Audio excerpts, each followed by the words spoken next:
Então vamos logo começar a nossa aula de hoje, o nosso encontro de hoje, lendo uma das passagens mais famosas do Nietzsche, que é a passagem que ele fala que Deus está morto. É muito polêmica essa passagem, mas a gente precisa ler no seu contexto. Nietzsche, o filósofo da morte de Deus. Não ouviram falar daquele homem louco que em plena manhã acendeu uma lanterna e correu ao mercado e pôs-se a gritar incessantemente: procuro Deus, procuro Deus. E como lá se encontrassem muitos daqueles que não criam em Deus, ele despertou com isso uma grande gargalhada. Um homem louco se lançou para o meio deles e trespassou-os com o seu olhar. Para onde foi Deus? Gritou ele. Já lhes direi. Nós o matamos, vocês e eu. Somos todos seus assassinos. Mas como fizemos isso? Como conseguimos beber inteiramente o mar? Deus está morto, Deus continua morto, e nós o matamos. Como nos consolar a nós, assassinos entre os assassinos? Não deveríamos nós mesmos nos tornar deuses para ao menos parecer dignos dele? Bem, então a gente viu, já dá para entender mais ou menos essa cena. Um homem que é chamado pela narrativa de um homem louco ou um homem insensato sai por aí perguntando: procuro Deus, e o pessoal que está lá dá risada da cara dele. Quem é esse homem louco? É o homem ou é a pessoa que tem coragem de questionar a sociedade em que está. E quem são essas pessoas que estão gargalhando dessa pessoa falando umas coisas que são consideradas absurdas? Essas pessoas gargalhando são a própria sociedade. Então é preciso que a gente entenda, em primeiro lugar, que o contexto dessa passagem do Nietzsche é o contexto de uma crítica à sociedade do seu tempo. É uma crítica ao modo como essa sociedade vive. E é uma sociedade que fala em Deus, fala em religião, mas que na verdade vive de uma outra forma bem diferente daquilo que fala. Então é essa hipocrisia aqui que o autor quer chamar a atenção. Isso é importante para a gente não interpretar erroneamente a passagem que a gente leu do Nietzsche. Outra coisa que também é importante a gente entender é que o Nietzsche é um crítico de cultura. Então, tudo que ele está falando e todos os conceitos que a gente vai estudar na aula de hoje, no fundo, ele está fazendo uma crítica ao modo como a sociedade do seu tempo vive. E não necessariamente ele está defendendo que essas ideias são corretas. Ele está dizendo, olha, a sociedade vive desse jeito e isso tem tais e tais consequências. Então, compreendendo isso, a gente entende melhor a sua crítica e essa passagem sobre a morte de Deus. Mas tem algumas outras ideias que são importantes da gente entender nesse começo do nosso estudo. Então, vamos dar uma olhadinha com calma em todas elas. Bem, então algumas ideias importantes para a gente começar. Em primeiro lugar, é importante perceber que a passagem sobre a morte de Deus que nós acabamos de ler, ela não é uma demonstração do ateísmo por parte de Nietzsche. Não que ele não seja ou não possa ter sido ateu, isso não ficou muito claro durante a vida dele e a gente não tem muito como saber. Mas o ponto principal aqui é entender que não é esse o assunto sobre o qual ele está falando. Ele não está falando sobre ele mesmo ou sobre as suas próprias crenças. O seu objetivo principal é fazer o que a gente pode chamar de uma radiografia do seu tempo. E o seu tempo, claro, é o século XIX e o século XX. Ele não está defendendo a morte de Deus ou dizendo que deve ser assim. Ele está apenas constatando que a sociedade vive como se Deus não existisse. Em algumas passagens, o Nietzsche considera o próprio trabalho como se ele fosse o médico ou o psicólogo da sociedade. Então é como se ele olhasse para a sociedade e enxergasse nela uma ausência de Deus, enxergasse na sociedade uma doença. E assim como o médico, ele não cria a doença, ele apenas faz um diagnóstico de algo que já está lá na sociedade. Então, quando a gente for estudar Nietzsche, é muito importante ter isso em conta.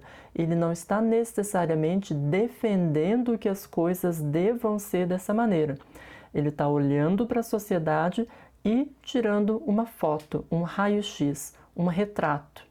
E ali no nosso terceiro ponto, o ponto central desse retrato, ou dessa radiografia que ele faz da sua cultura e da sua sociedade, é a ideia de niilismo.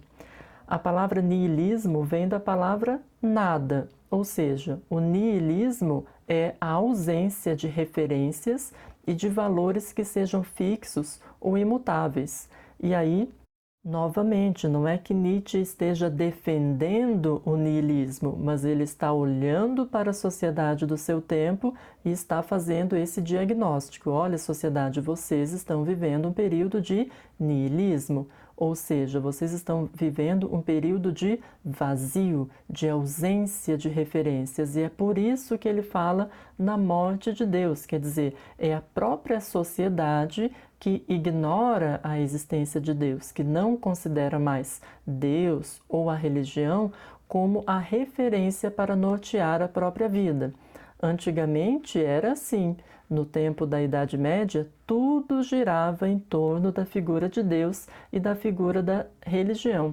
Com o passar dos anos, na modernidade, isso deixou de ser assim. A religião foi perdendo espaço ou perdendo importância na sociedade.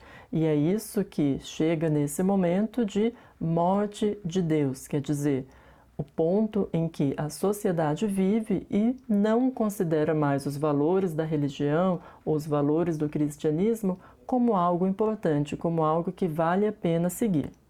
E esse niilismo, que seria a doença da sociedade contemporânea, ela pode ser considerada também como uma ausência de vida. E Nietzsche é o grande filósofo da afirmação da vida. Para ele, a coisa mais importante é afirmar os valores da vida e afirmar aquilo que nos faz humanos. E como a gente vai ver logo mais, essa crítica que ele faz ao niilismo é, ao mesmo tempo, uma crítica ao pensamento da Idade Média, né, aquele baseado na religião, mas também uma crítica à Idade Moderna, ou à modernidade, que é baseada na ciência. Logo mais, a gente vai aprofundar esse ponto.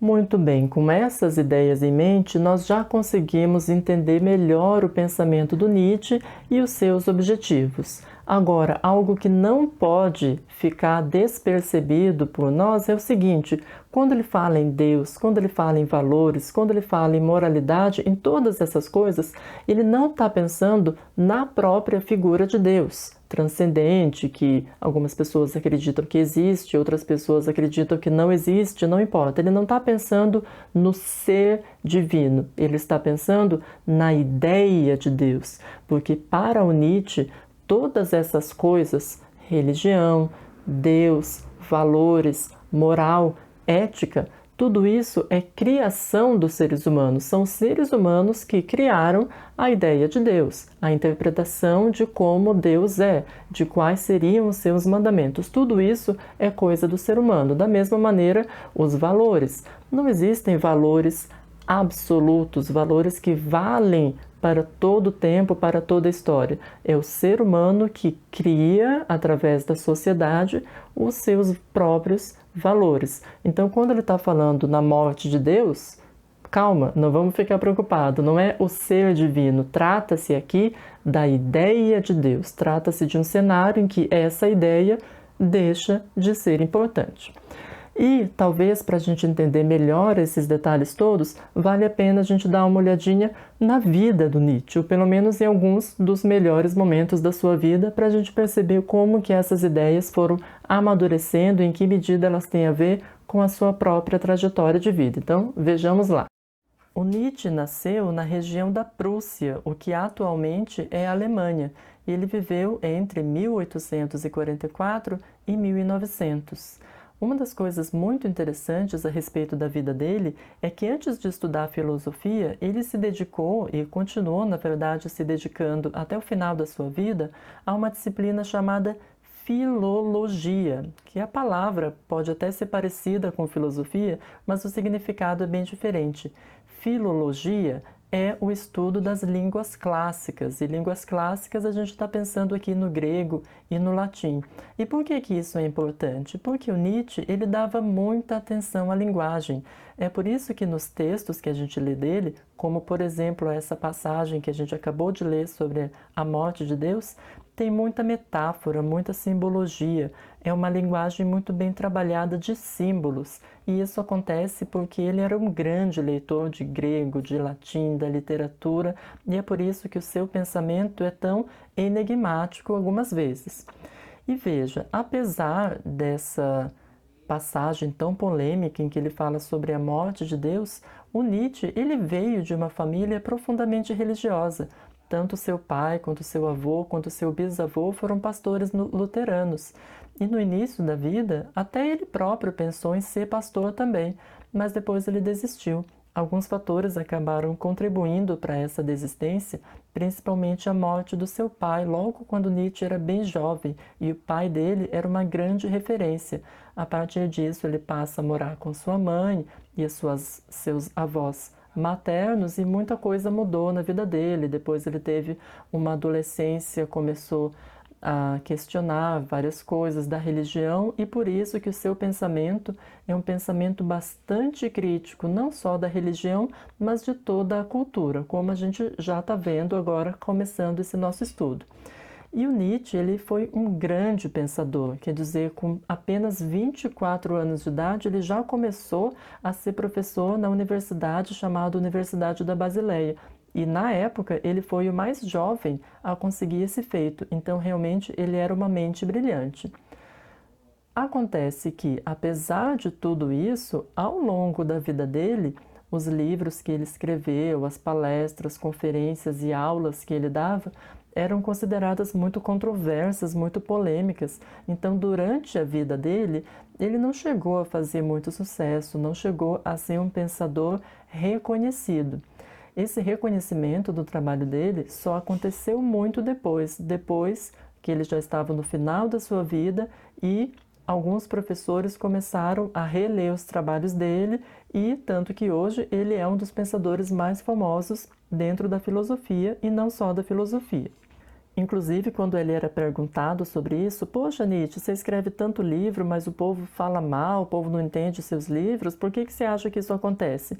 Ele, mais para o final da vida, ele dizia, olha, gente, eu considero que eu sou um homem póstumo, eu sou um homem que nasceu à frente do meu tempo. E muitos concordam com essa afirmação, porque realmente, depois só que ele morreu, que os livros dele, as pessoas começaram a entender o significado das suas ideias. E algo que é bastante citado também a respeito da sua vida, que é até um pouco dramático, é que praticamente nos últimos 10 ou 12 anos da sua vida, ele viveu apenas 56 anos, então a partir dos 44 anos de idade mais ou menos, ele teve uma série de problemas de saúde e saúde mental, perdeu parte, das suas faculdades mentais ou de sua lucidez, e viveu a última década da sua vida mais ou menos recluso na própria casa, sendo cuidado pela mãe e pela irmã dele, sem fazer mais atividade dele de professor. E bem, apesar de tudo isso, não há dúvidas de que esse é um grande pensador do nosso tempo que vale a pena ser estudado e ser conhecido. Então nós vimos que ao longo da vida do Nietzsche não foi muito fácil para ele divulgar suas ideias, os seus pensamentos, principalmente sendo que se trata de um autor bastante polêmico, ele demorou para ser entendido. Mas o fato é que hoje existem muitos vídeos na internet, muitos livros e muitas interpretações diferentes sobre o pensamento de Nietzsche. Então dá para a gente se aprofundar bastante na obra dele, e realmente ele ficou muito famoso, muito citado e muito conhecido. Mas, eu repito, às vezes um pouco mal compreendido. Então é por isso importante que a gente estude essas coisas, aproveite de todas essas fontes que nós temos à nossa disposição para fazer um estudo realmente aprofundado, porque a gente tem bastante coisa a aprender com ele. E nesse sentido das coisas que nós temos a aprender com o Nietzsche, vamos seguir com mais algumas ideias agora. Idade Média, como a gente costuma chamar o período entre o século V e o final do século XV, ou seja, se você fizer as contas, você percebe que são 1000 anos, então é um período de tempo bastante grande. Então nem tem como a gente falar rapidamente sobre a Idade Média sem fazer algum tipo de simplificação. É preciso que a gente entenda que esse é um período complexo da nossa história, onde muitas coisas diferentes aconteceram. Mas a gente pode dizer, assim, de maneira geral, sem cometer lá muitas injustiças, que durante todo esse período o teocentrismo vigorava como parte da cultura europeia. E teocentrismo, né? Teo, Deus, centrismo, centro, é aquele período, aquele modo de viver em que o centro da vida social, o centro dos valores, era a figura de Deus e da religião. A gente pode ter um exemplo disso, considerando ali o Santo Agostinho da foto. Ele tinha uma ideia muito importante no seu pensamento, que era a ideia de uma cidade de Deus. E aqui não tem nada a ver com o filme brasileiro, né, mais atual. Cidade de Deus aqui é o oposto da cidade terrena. Então, cidade terrena é onde nós estamos vivendo aqui na nossa vida, e a cidade de Deus seria a vida eterna depois da morte. Então, essa ideia, a gente sabe, não foi compartilhada somente pelo Santo Agostinho, mas por toda a religião cristã, ainda hoje essa ideia de vida eterna.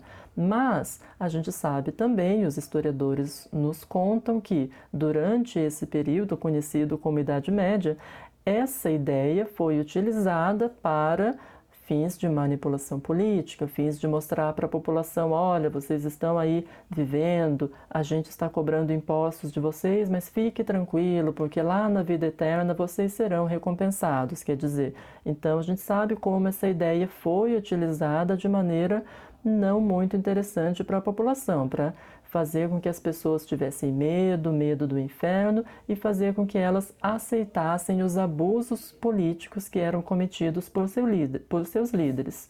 E é mais ou menos nesse sentido que vem a crítica do Nietzsche. O que ele fala sobre o cristianismo, ou especificamente essa maneira de vivenciar, de propagar o cristianismo, é que isso representa uma negação da vida presente em prol da vida futura. Então, lembra que nós falamos antes que Nietzsche é o filósofo da afirmação da vida? A afirmação do ser humano? Então ele defende isso. A gente precisa afirmar a nossa vida, viver aquilo que é positivo no ser humano em todas as suas dimensões. Então essa ideia, para ele, não faz sentido você negar aquilo que você está vivendo hoje em prol de ficar esperando uma coisa que vai acontecer lá no futuro, depois que você morrer, ou o que quer que seja. Então, o que ele está dizendo é que, em última análise, essa ideia propagada pela religião, ela é contrária à vida, em última análise também contrária ao próprio ser humano. Muito bem, nós falamos antes que o Nietzsche é um crítico de cultura, e essa crítica feita aos valores da Idade Média, em alguma medida, ela é bastante conhecida, porque não foi apenas o Nietzsche que fez, outros tantos autores também a fizeram. Agora, o Nietzsche, ele não critica somente os valores do passado, ele critica principalmente os valores do presente. E é claro que presente para Nietzsche é o século XIX, é o período em que ele viveu. Aquilo que a gente pode chamar, portanto, de modernidade. Então, vamos ver agora qual é a crítica de Nietzsche ao seu tempo presente. Qual é a crítica dele à modernidade? Veja lá. Modernidade ou Idade Moderna é como a gente costuma chamar esse período entre o final do século XV, ali com a Revolução Científica de Descartes, Galileu, Newton, etc., até o século XIX. Alguns dizem que a modernidade vai até o século XX, outros já falam que no século XX para século XXI a gente já estaria numa pós-modernidade. Mas não vou entrar nesse mérito, nessa discussão. Basta a gente entender que é esse período entre a Revolução Científica, lá do século XV e XVI, em diante.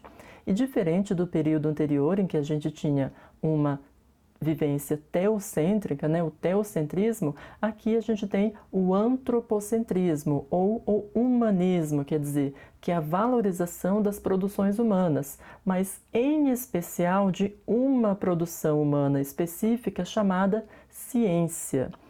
é desse período que acontecem as descobertas. Eu tenho ali na foto o Newton, então, com a ideia da teoria da gravidade, que unificou as teorias científicas daquela época, também a ótica, a eletricidade e tantas outras coisas que foram inventadas com base nessa ideia de ciência moderna. Então, não somente na ciência, mas também nas tecnologias, na política, na sociedade de uma maneira geral, esse foi um período de muitos avanços. E aí nós podemos citar a própria ideia de iluminismo, com um pensador que nós já estudamos no bimestre anterior, que é o Kant. Podemos falar de Rousseau, de Montesquieu, da Revolução Francesa. E é importante que a gente entenda aqui que o iluminismo é essa ideia de que, com a razão e com a ciência, o ser humano seria capaz de criar a democracia, criar uma sociedade justa, criar novas coisas e, em última análise, resolver os problemas da humanidade, os problemas da própria sociedade. E aí a gente já começa a entender melhor essa ideia do Nietzsche de morte de Deus, porque na modernidade a figura que está no centro da cultura não é mais a figura de Deus, passa a ser a figura da ciência, a figura da razão, da racionalidade, das faculdades humanas e do poder do ser humano. Então é isso, no fundo, que Nietzsche olha para a sociedade e diz: olha, Deus está morto, Deus não é mais importante. Por quê? O que é importante nessa cultura é a ciência, é a racionalidade. E aí Nietzsche também faz uma crítica a essa concepção, a esse modo de pensar, porque ele diz que, em primeiro lugar, existe uma certa arrogância nessa ciência moderna, uma certa pretensão, porque ela espera que o ser humano será capaz de solucionar sozinho todos os problemas com base na sua razão, com base na ciência. Então, a ciência ou o ser humano passa a tomar o lugar que antes era o lugar de Deus, né? Ou a ideia de ciência passa a tomar o lugar daquilo que desempenhava a ideia de um Deus. E o segundo olhar crítico que nós podemos ter é que o iluminismo nega a vida presente em prol de uma vida que será criada pela racionalidade e pela ciência. E aqui a gente consegue ver um paralelo entre a crítica do Nietzsche à Idade Média, porque você nega a vida em prol de uma vida eterna, depois que você morrer no céu e tudo mais, e aqui na Idade Moderna não é a vida eterna nos céus, mas é a vida em que a ciência terá resolvido nossos problemas por meio da tecnologia. E indo para além de Nietzsche, e uma prova de que Nietzsche realmente é um pensador à frente do seu tempo, está naquela outra foto que você tem o mapa de temperatura, né, ilustrando o problema do aquecimento global. Ora, então será mesmo que a ciência moderna é a toda poderosa que vai resolver os nossos problemas? Ou será que ela própria também acabou por criar alguns novos problemas, entre eles o aquecimento global, mas podemos citar também a poluição ambiental, as bombas nucleares, as pandemias e uma série de outros problemas que, no fundo, são causados pelo modo como o ser humano se coloca no mundo e vive na sociedade.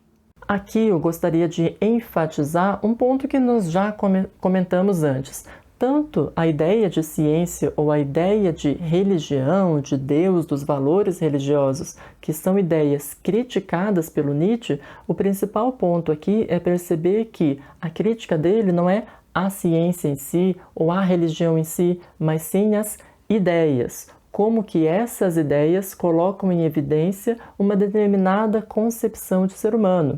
Lembre-se, Nietzsche é o pensador da afirmação da vida, da vontade de poder, da vontade de potência, das potencialidades humanas. Então, tanto aqui, na crítica que ele faz à Idade Média, o ponto é que essa crença em Deus, ela acaba castrando as possibilidades do ser humano, porque ela enfatiza aquilo que é negativo. O ser humano tem que ser pequeno, tem que ser humilde, tem que ser isso, tem que ser aquilo, e não pode se afirmar plenamente. Então, por isso que ele faz essa crítica pesada aqui à Idade Média.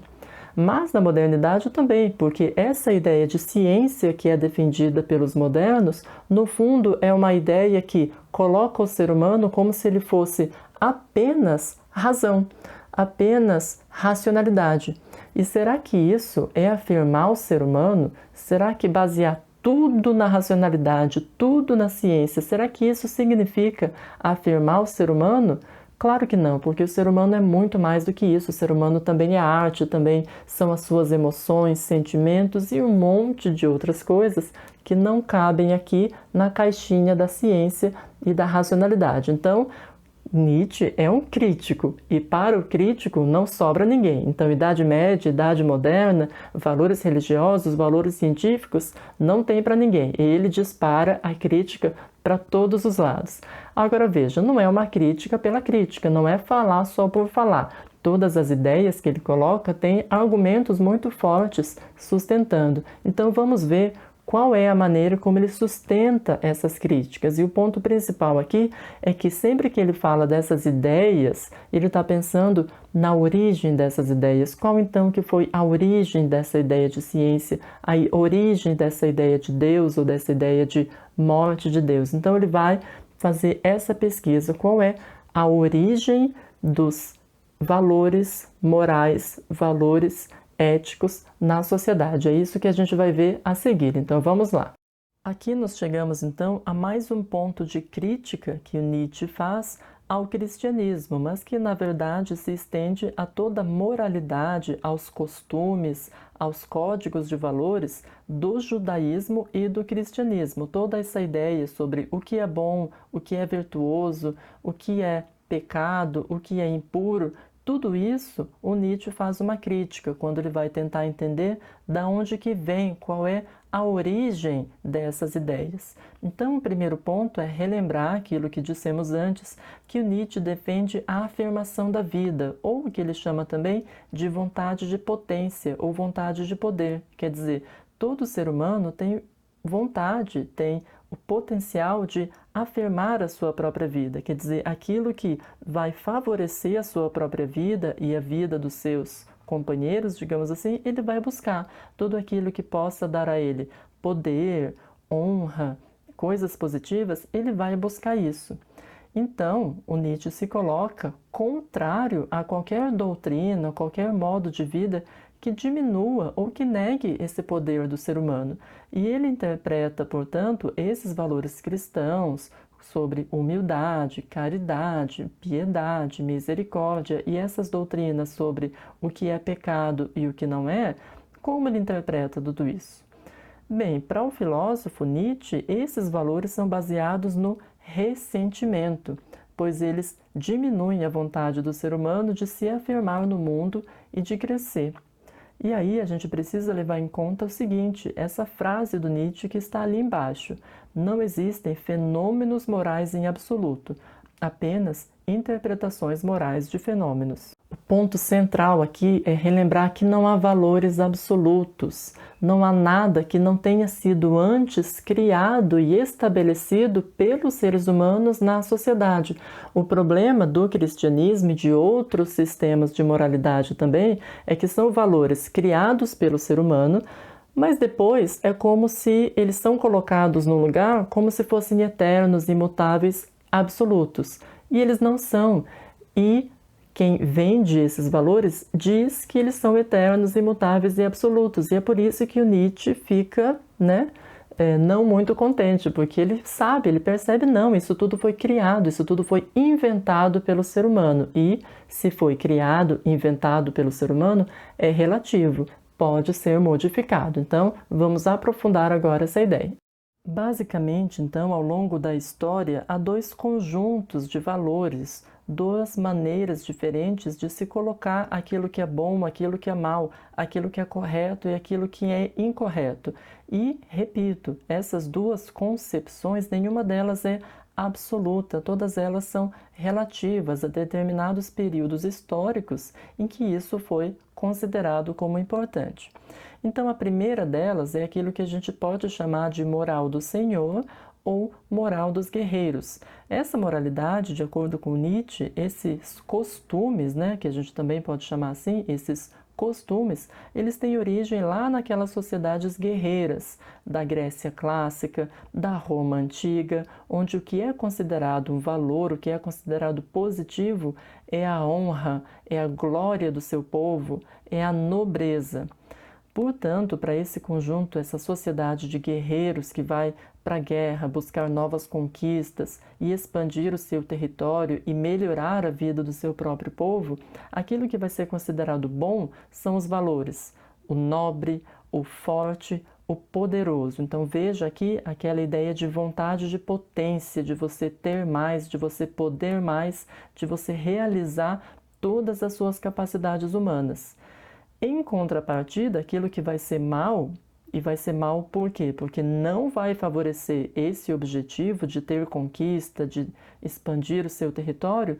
O que vai ser considerado mal é o covarde, é o fraco, é o tímido, é o mesquinho. Por quê? Porque todos esses não vão favorecer, eles não serão bons guerreiros, eles não vão servir para conseguir esse objetivo de alcançar honra, glória, nobreza. Então veja aqui a gente tem um conjunto. Por que ele é um conjunto de valores e um conjunto de moralidade? Porque é uma determinada maneira de você avaliar o que é positivo e o que é negativo dentro de uma sociedade. E a moralidade é isso. Cada sociedade, com a sua cultura e as suas circunstâncias históricas, ela vai criando os seus valores.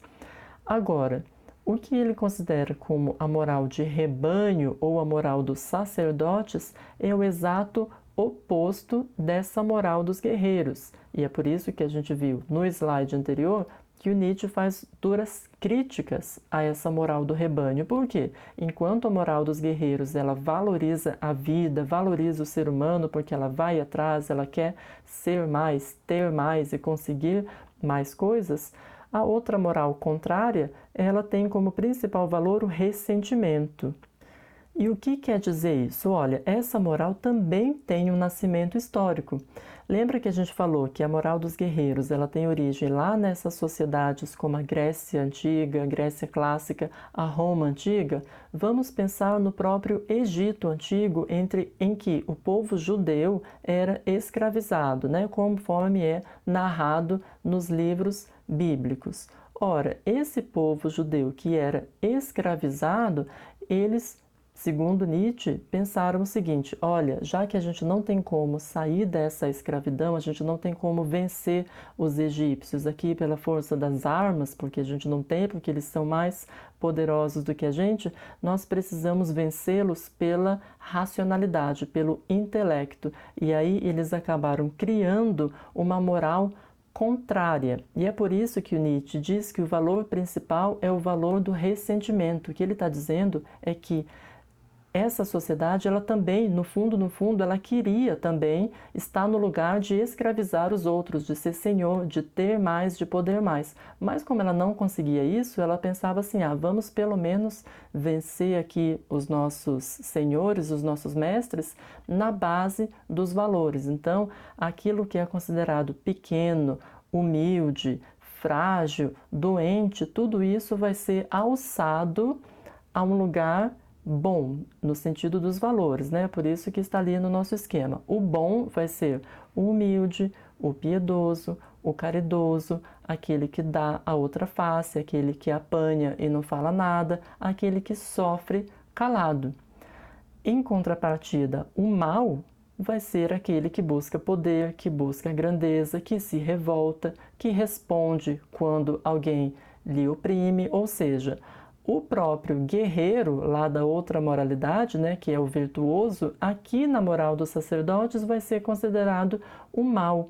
E o que o Nietzsche fala é que essa moralidade, chamada moral dos sacerdotes, ela serviu para manipular a população durante muito tempo, porque daí as pessoas, não, eu tenho que ser assim, eu tenho que ser humilde, piedoso, pequeno, se eu estou sofrendo, basta que eu fique esperando, porque lá na frente Deus vai me recompensar e tudo mais.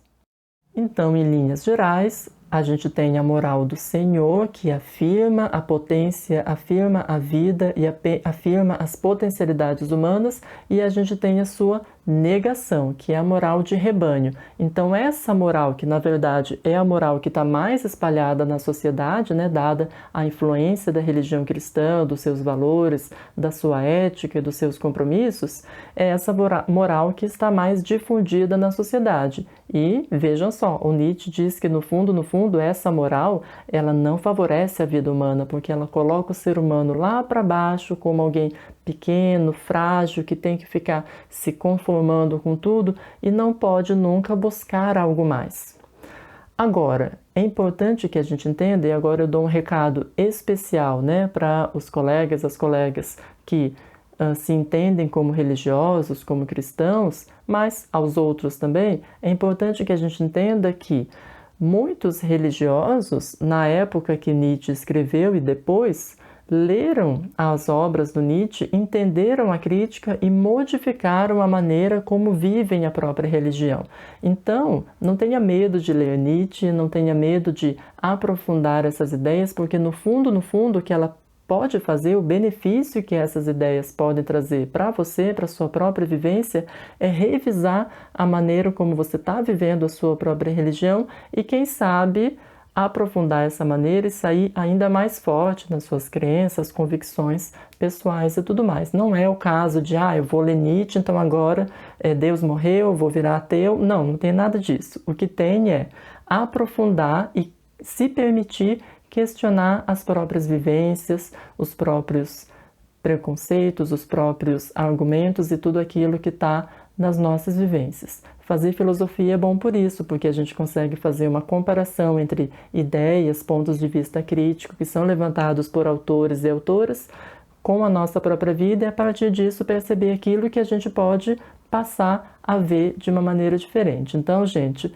todo mundo, vamos ler Nietzsche, vamos estudar, porque é muito interessante, tem muita coisa para a gente aprender. E por hoje é só, a gente se vê na nossa próxima aula, no nosso próximo vídeo. Até mais!